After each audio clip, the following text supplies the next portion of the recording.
different types of cells. Any other question? Yes. After years of the studies, for example, in ALS about the motor neurons, now there is more and more data that oligodendrocytes and astrocytes are probably more interesting or more important for the disease. I would like to have a question to Professor Atwood. What you think for Alzheimer's disease? There is some space for the astrocytes and oligodendrocyte involvement, that they are, for example, there is not enough nutrition for the neurons, and that was the reason, and so we should abandon the neurons and just focus on glia.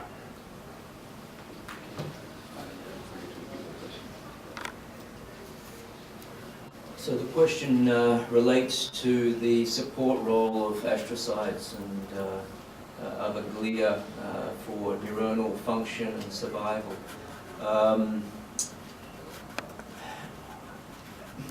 I think I tend to look at it more from a holistic point of view. Coming in with stem cell therapies is very, very difficult, and I perhaps like the views of some of the other members of the panel on this, because we're taking these sort of naive iPS cells or HGS cells and injecting them back into an environment which is was originally toxic for the neurons or glia that were originally there. And so yes, I absolutely agree that you need astrocytes for neuronal support. I mean, that's pretty well understood now. Neurons don't function very well without that astrocyte support. Astrocytes provide all sorts of nutrients and signaling.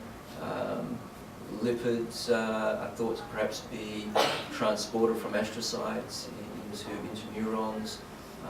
Even sex steroid production might be the purview of astrocytes, and that trophic support is incredibly important for neurons. So I think just simply trying to replace neurons in say, an Alzheimer's disease or ALS individuals, it could be difficult because we do need that support mechanism.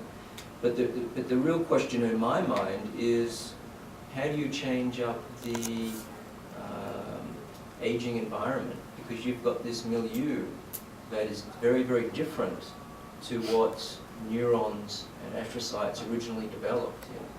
And so in that situation, you have a reproductive or HPG axis that's very much in balance, but it's very out of balance in nearly all these age-related diseases, including Parkinson's disease.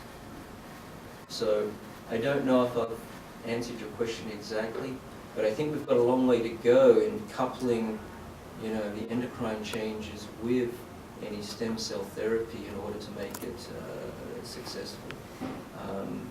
I'm interested in some of the Parkinson's disease data, though, suggesting that these neurons can actually exist for many, many years, and it looks like these neurons are in fact producing, dopamine and are surviving very well.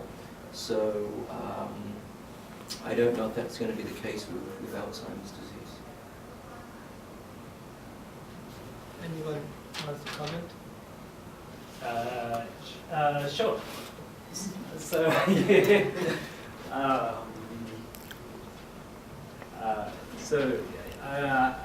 so for me, I'm probably, I share perspectives, I guess. I think for Alzheimer's disease,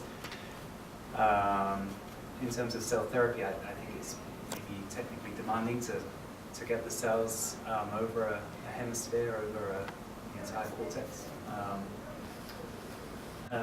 For us, it's almost the same question. In terms of transplantation, so we rely a little bit on the fetal cell transplantation work for Parkinson's disease, and so we try and match up our cell population with the kinds of cells that those patients got in terms of safety and function.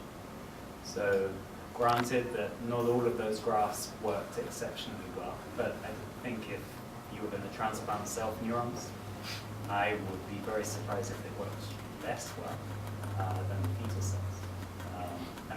know, but I will be very surprised. And in those cases,